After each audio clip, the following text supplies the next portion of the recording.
Bura Məqsudiyyə məhəlləsidir. Təbrizin lap tarixi və əhəmiyyətli məntəqələrindən biri. Gəlin buranın tarixi ilə tanış olaq.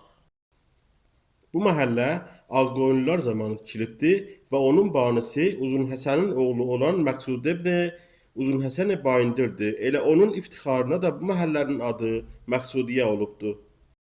Məqsud bəy Bayındırın tikdiyi bu məhəllədə üstörtülü bazar, mədrəsə, meydan, məscid, hamam və karvansaray var idi ki, böyük bir məhəllənin ehtiyaclarını bərtərəf edə bilirdi. Bu gün Məqsudiyyə məhəlləsində çoxlu tarixi və əhəmiyyətli binalar və saxtamanlar vardı ki, turistlərin təvəccühünü özlərinə cəlb eləyirlər. O cümlədən Behnam evi, Gəncəyizadə evi, Qədəki evi, Sədəqiyani, Ustad Şəhriyar Muzəsi, Saat imarəti və ya Şəhrdari imarəti, Heydərzadə evi, Qarabağlılar və ya Nikdel evi və Sənciş və Zaman Muzəsini adlandırmaq olar.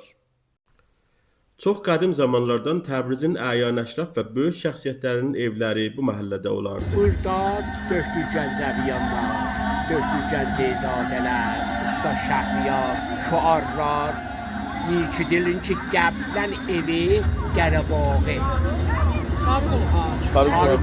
Qarabağınkidir, sonra Nikidil.